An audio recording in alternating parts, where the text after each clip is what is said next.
doing ministry from sunup to midnight. Sun up to midnight. And then you were up at 4 prepping for the message, right? I was up at, no, you know what? I slept in today. I got up at 5. Good. Listen, you got to rest. That should be the Sabbath.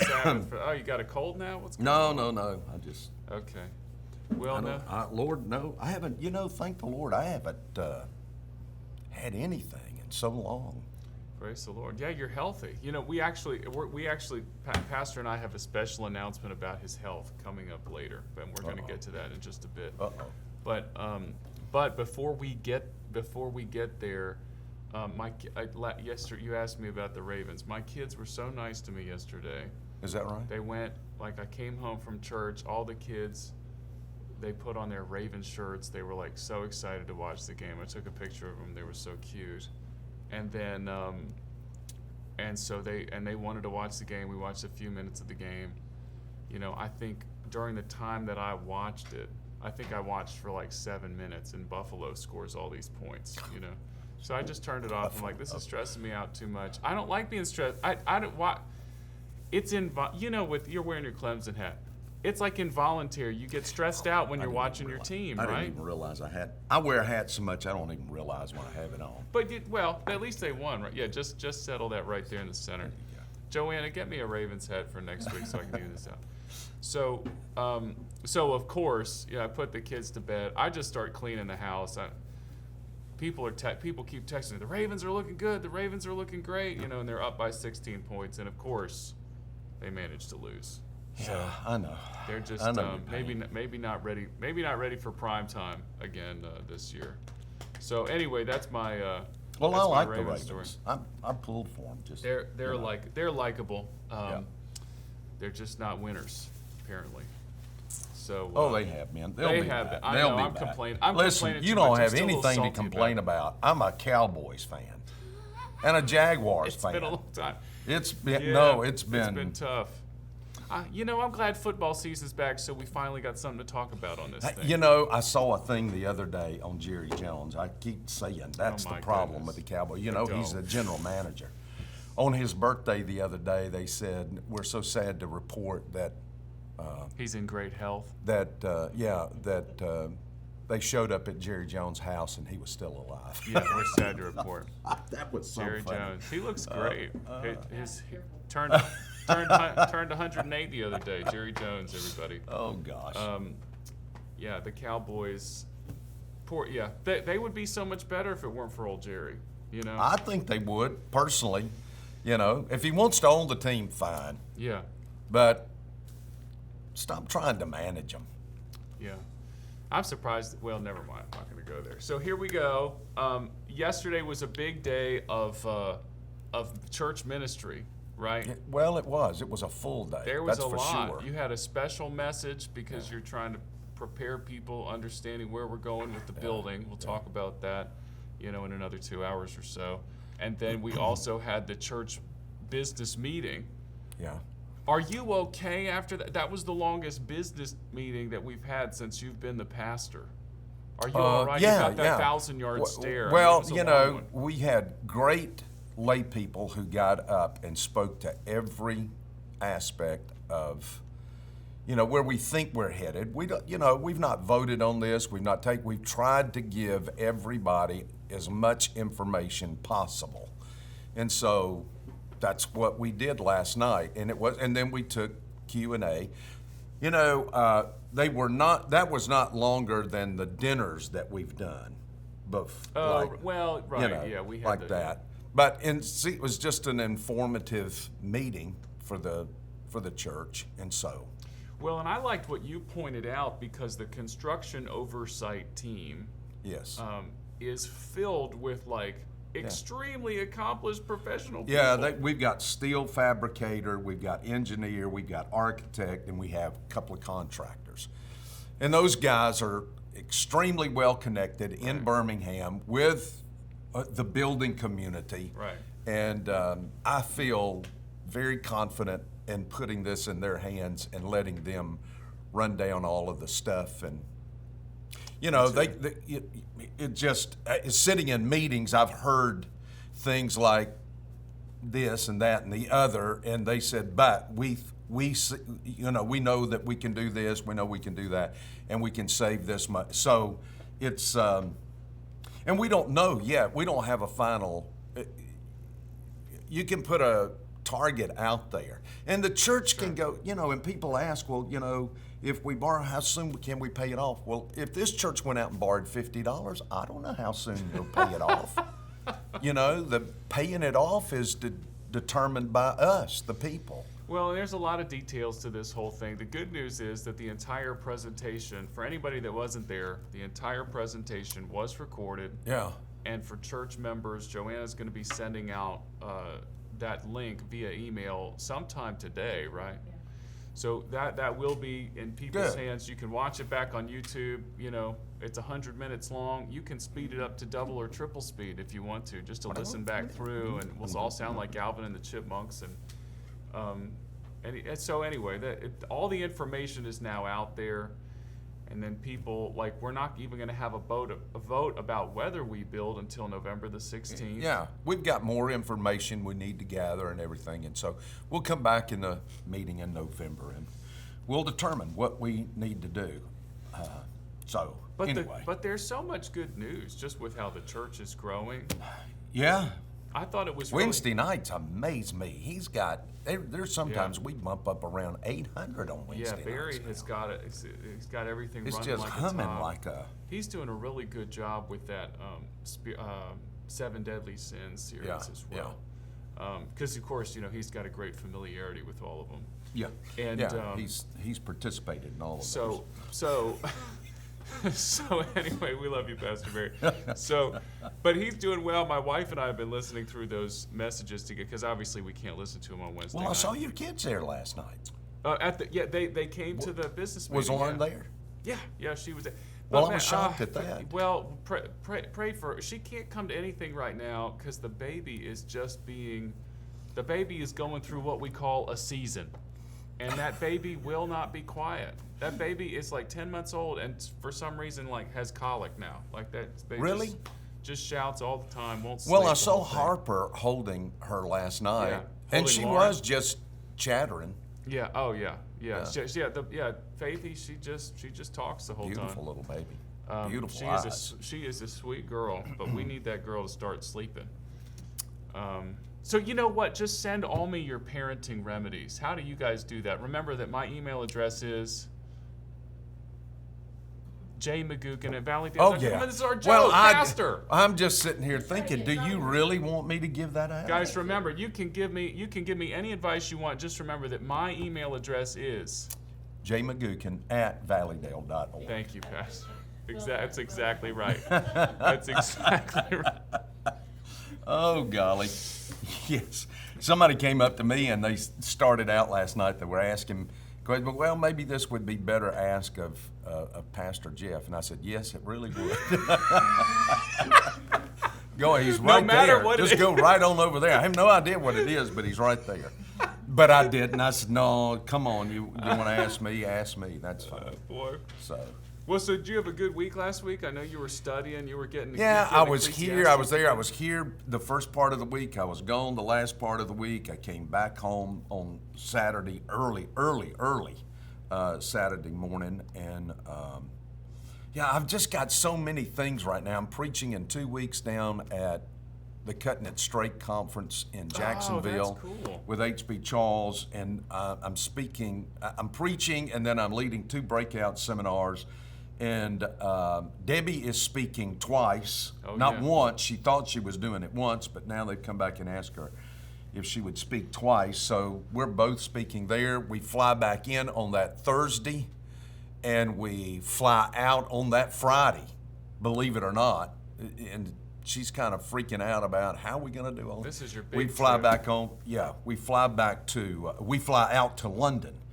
To Scotland first, and then we catch the train down to London, and we're training pastors there.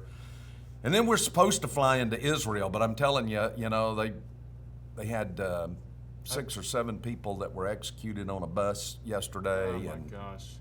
I don't know what to do. I would go. it doesn't matter to me, but I'm not going to take my wife, and she's not going to let me go by myself. And I don't. We're kind of in a catch-22 right now. So. Okay. Well, we'll pray for that. Yeah, we don't want any of those bus shenanigans to happen with you, because you're supposed to die in the pulpit. Remember, you said that that's yesterday. right. That's right. That's No- what I'd no like to other- do. Well, it terrified everybody because they think I'm going to stay here until I'm. Oh, is that what people are asking about now? Yeah, oh my gosh, how long are you going to be here?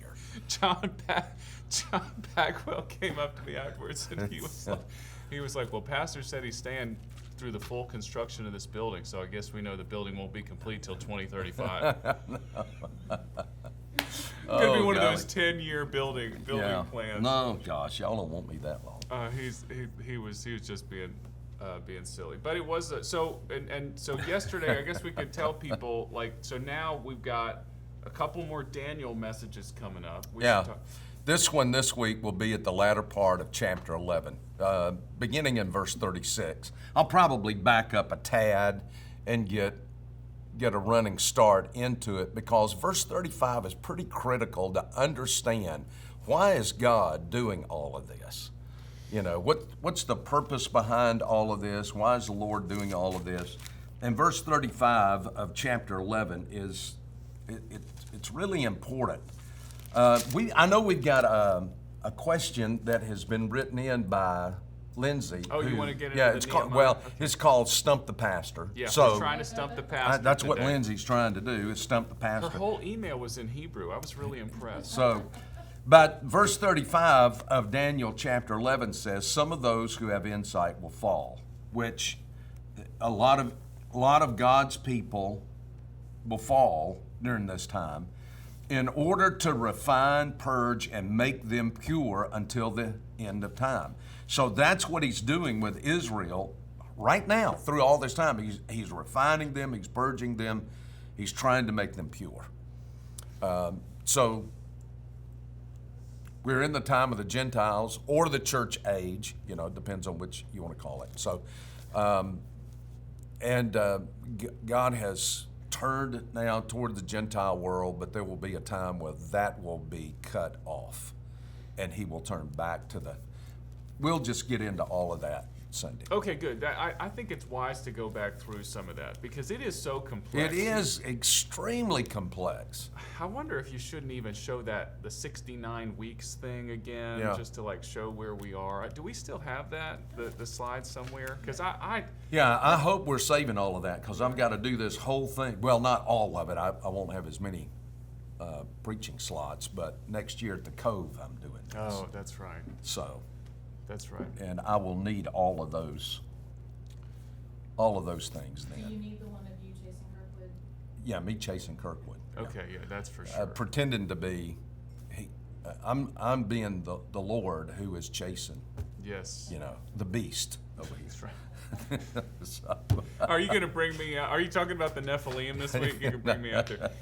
You've got this week you said. That's funny. This week you said. Here is a descendant of the Nephilim. They walk among us. You're talking about. Did you say you're going to talk about the little horn this week? You're going to go towards is that the Antichrist or is that the adversary? Okay. No, that's the Antichrist. Okay, so you're going to go that direction in Daniel. That's yeah. interesting.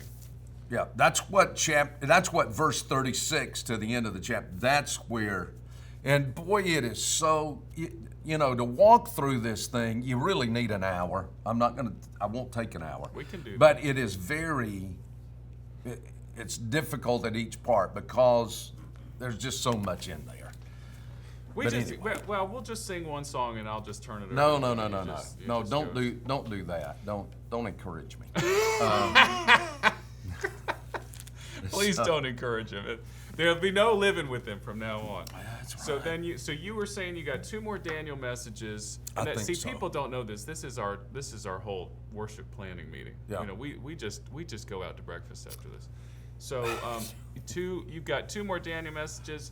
Then you got that big trip. We need to pray for that. Mm-hmm. Barry's going to be in the pulpit for those couple weeks, but after that, you're coming into Ecclesiastes. Yeah, I'm gonna start in the book of Ecclesiastes. I've wanted to preach it now for about 3 years, at least 3 years, and so we're gonna get into it just as soon as I get back from overseas. I gotta just before we get to Lindsay's question. So I'm just amazed. You sent me that the people singing the book of Ecclesiastes. Yeah, that was wild. I think Julie McGuffey sent that. Yeah, well, and Brad sent it my way too. It is amazing. It was a little too amazing. It's really interesting. It's all AI generated. No, I don't believe it. It is. How do you know anymore? I don't know, but it's amazing. Maybe we'll post the link. The stuff in the graveyards is real though. All the stuff in your I feed. get more junk out, and I don't understand it to save my life. And I know it's not, because they send me some stuff that nobody ought to send me. That comes up on there, and I doggone well know that I hadn't done anything to generate that stuff, but I get more graveyard junk and paranormal and. Joanna, stop sending him that stuff. I know.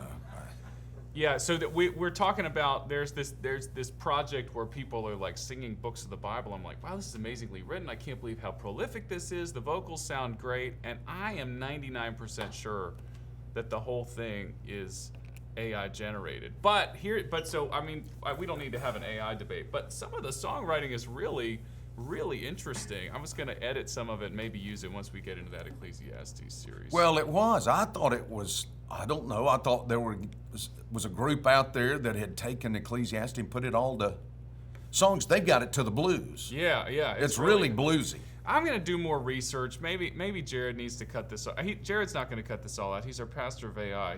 He wants all the AI discussion in here. But it's I don't know. I'll talk with him about it afterwards. I think it's really I don't know how today you determine. I'm telling you, I have said it for years. The closer we get to the coming of Christ, the greater the deception will be. Oh yeah, it's difficult. Well, but it will be harder to tell the real from the deception.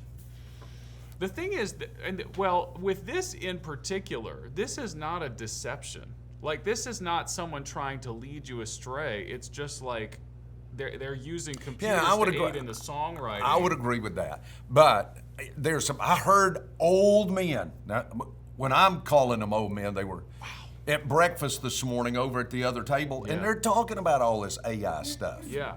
And, well, is it real or is that AI? They say as they pour more ketchup on their eggs. Yeah. Tabasco. At 4:30 in the morning. Tabasco. What is it, Cletus? Is it AI? That's wow. I heard a thought that was like. Okay, Jared's got a thought. I have a hot take. Okay. It's not hot. Do you need to come on camera for this? No. Okay, he's not coming on. I'm wearing shorts. I'm too short. And camo, and so you wouldn't be able to see him. Jared's naked right now, so he's not coming on. I'll cut that out. Anyway, they comparing it to like Babylon, like the Tower of Babel, like modern day, because as humans, we're trying to be more and more like God. Oh yeah. Like we have, with technology, we're almost omnipresent. We can FaceTime. I can be here, but I can also be in front of somebody across the country. With AI, we're like all knowing, and so we're just constantly trying to get on God's level, and anyways. That's interesting. That's an interesting thought. That's why he's the pastor of AI. It's just such deep theological insight. That's a good insight there. It really is. We're building a technological Tower of Babel, and in time, the Lord will. That's a great comparison. Discipline us and scatter us. Yeah, we'll all go to speak in different languages. So, Oui. oh, never mind, sorry. That might be a little too wrong for that. Like, why are people so threatened by AI when ultimately all we have to do is just unplug everything? Why are people so threatened by AI when ultimately all we have because to do is we can do things? that, Are they gonna plug but themselves most back other in? people can't, or a lot of people don't. It's they still won't. fear of man. It's not, right? Because I mean, if there's no power. Yeah, that's what I've thought about. All these, they say these robots are going to come and they're going to take over and they're going to kill. Well, all you got to do is just reach in there and pull a circuit out. I think people are going to be too dependent to where we can't. I think so. I think that's right. Boy, you're hot this morning. Yeah. I'm hot, but Jared, what did you Too do? bad he wore those shorts, otherwise he could come on the show. I'll I'm telling you, you don't become pastor of AI for no reason. I'm telling you. I went to seminary. Boy. We're gonna It's not like we just made this title up. I'm laughing because that's exactly. Jared declared himself. Jared is not even ordained, and he declared I'm not even on himself. staff anymore. Oh, golly. What a hoot. Okay. No, but those are two great insights. I It's- think you're right. We are going to become too dependent. We're too dependent on a lot of stuff right now, like this crazy thing. Yeah. What in the world? I can remember, honestly, sitting in the back seat or sitting in the front seat with a map and Yeah. giving directions on, now, when you get down here, we're going to take this, Yeah. But that is AI, like in your hand. Like, Yeah. AI is just artificial intelligence. This Yeah. is artificial intelligence. Yeah. People think AI is the chat GPT or whatever. It's pretty much all technology we have today. What is it, It's Grok? self-sufficient. Grok. Yeah. Grok. That's the Twitter the X That's version. Elon Musk's deal, Yes, isn't it? yeah. Grok. And the ChatGPT is the canonical one, and then there's Did y'all know he was ADD? Elon was. Yeah. Is he not anymore? Well, if you're ADD, you're always ADD. Yeah. I'm ADD. Spoken like a real Baptist. Well, you know, Once they got saved, always medication. saved. They got medication now. When I came along, it was just take the boy home and beat him real good. Yeah. You know, they didn't know what else to do with you. Is that But why you turned out the way you did? I guess so. I got my share of them. I can promise you that. But I'm just saying, there's a lot of people out there freak out. Oh, my kid is ADD. Oh, let them be a boy Yeah. for crying out Yeah, loud. it's- Just they'll be all right. They're liable to turn out to be like Elon Musk. Who knows anymore? You know, AI. he is on Ask his way to AI. becoming the world's first trillionaire. Is that really going to Yeah, happen? I imagine it will. How about that? Yeah, I haven't looked at it in a while. Joanna, get those numbers on my desk. I need to know Elon's net worth. He has no morals, but he sure has a brain. Yeah. Should we look at the text, Pastor? I think Just a we little should, bit. and we don't have to talk about this in reference to the building. Right. I think just look at the text for the sake of looking at the text itself without. Well, first let's talk about Nehemiah's character briefly, because that was the nature of the question that we had come in. Yeah, Lindsay wanted to know why. Do you want to read it? Because Hananiah is the brother, right? Did Joanna Yeah. just text it? You to know, me? Hananiah, All right. one of my brothers. I'll read it. So, this is Joanna texted me this important answer that Elon's net worth is approximately $415 billion currently. But she's about to text me the question. The idea I is sent that. it to you and Pastor Mac. Yeah, It should you have did, as a and thank you screenshot. for doing that. Yeah, it's a screenshot. All right, let me check back. Oh, here it is. Okay.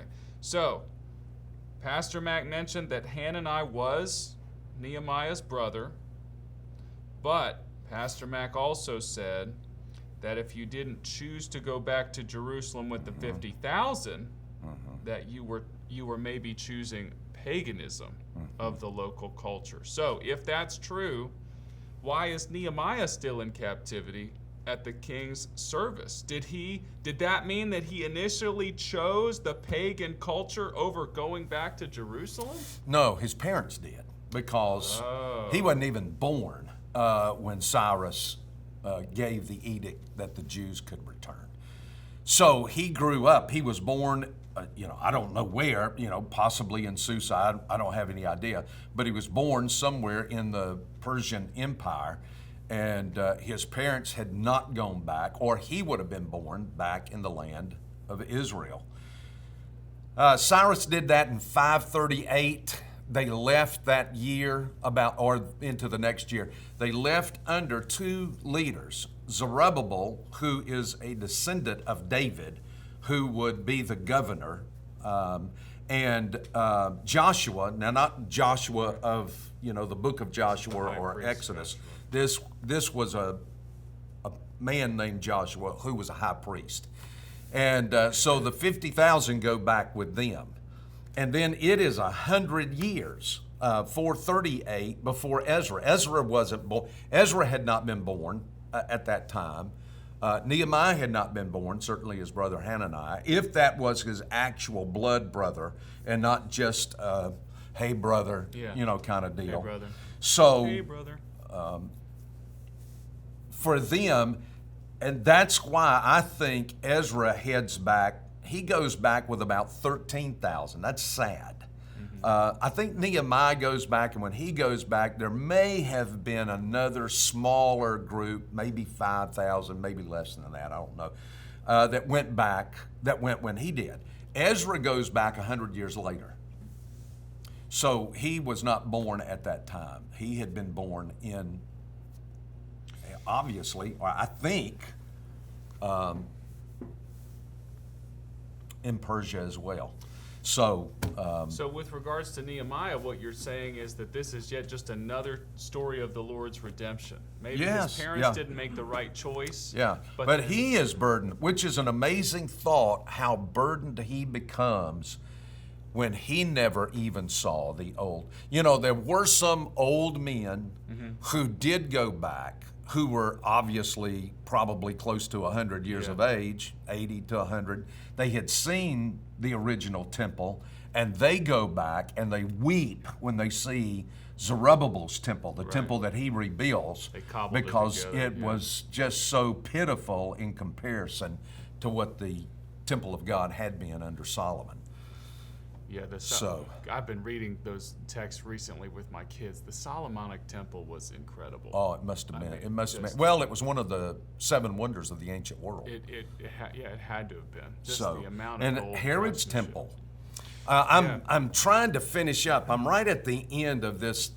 I don't know why I can't finish this book. I can't get back to it. It's basically a biography of the life of Josephus, who wrote the Antiquities of the Jews and the War of the Jews, that 3-volume set. And Titus, all along the way, according to Josephus, kept calling out to the zealots in the city of Jerusalem, you know, just lay down your arms, come out, surrender, don't jeopardize that temple. According to Josephus and some historians, Titus did not want that temple destroyed. He wanted to leave the temple there. This is Titus the Conqueror, not the Titus in the Bible.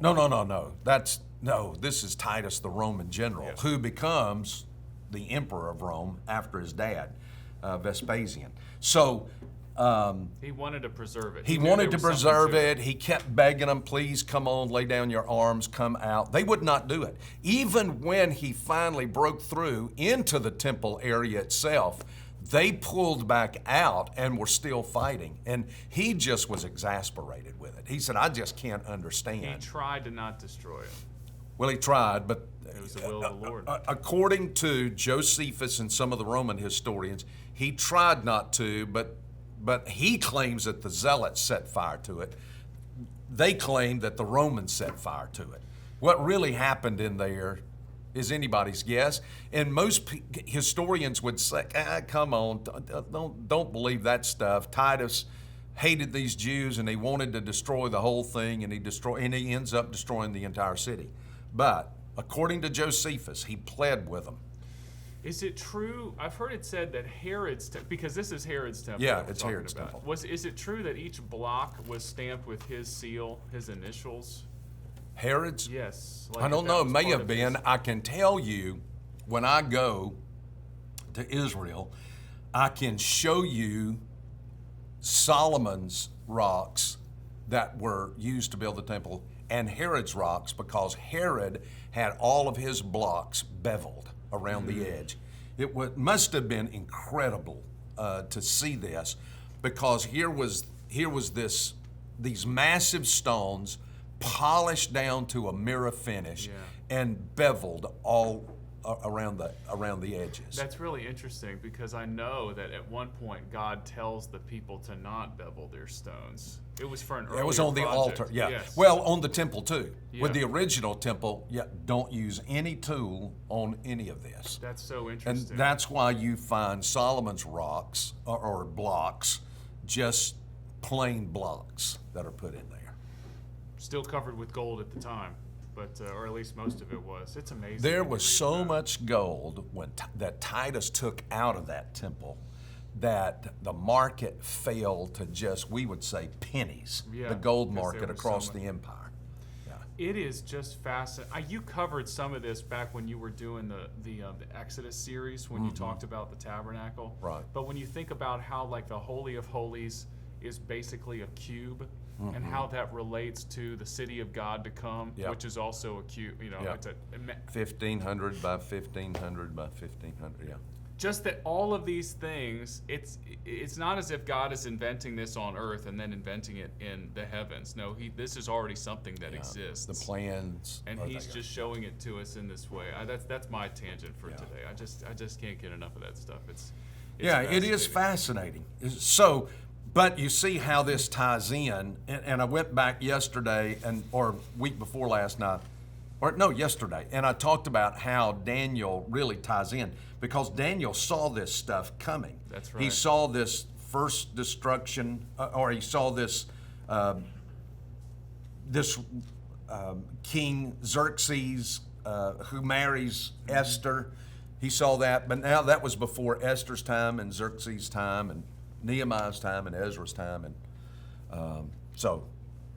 but he sees that it's off in the future. It's off in the future. Daniel lives about somewhere I read about 3 years after the reign of Cyrus, and so he dies early in the reign of these Persian kings. As a very old man, though, he was very old. He was up in most likely into his 90s. Well, we've learned a lot today. We got some more concrete history around the era of Daniel, and then following with the return with Ezra and Nehemiah. We learned about what the preaching schedule is going to be coming up. We learned why Jared is called the pastor of AI. We had a good discussion about AI. We really covered it today. We did. Is there anything we didn't hit? I don't know. I don't guess so. You guys stay alert out there because Joanna will be sending that email with the link to the video from last night's business meeting, and we recommend that all of our church members take that in, get some of those details because we know that there'll still be some questions. You'll see the video of the guy snatching the hat away from one of the children and at the baseball. You didn't see that at the baseball at the tennis. The tennis player was giving his hat to this kid, and turns out to be a CEO of a major corporation. He grabs it away from the kid. Oh yeah, man, it's no, nothing like that happened. That's terrible. I did see the one lady that tried to take the baseball away from the kid. What was that? That was so about? That was so mean. I heard she got fired. She got blasted. That was really rough. That she wanted it. They caught it, but she came over and she wanted it. Well, that's for my grandson. Well, the kid, the Miami and Philly both gave the kid special gift. They brought the kid in the back. That's just a back doors. Yeah. Let them meet players and all that. It was cool. That goes back to what I've said. Don't go It's to not. Phillies It's games. not so much the kids. It's the parents and the grandparents. Did you give Pastor Mike's health update, or are you just gonna leave it? Oh wow, yeah, your My- important health update. My health update. Yeah, well, last night you were wearing some new skinny jeans. Oh my gosh! You know? I've got them on this morning. You've got Did you nice. think these are skinny jeans? I think no. You were just joking with us. But no, Pastor and I are now the same waist size. That's Are you actually 34? That's our health announcement for Pastor today. Does that mean that have let myself You've go? let yourself Or go. does- What a mess. We have got ourselves in a mess here now for sure. I've got to put some weight back on. So But you know what? Let's both go back to the diner right now let's before we go to the say goodbye, Pastor. goodbye, Pastor. Thanks for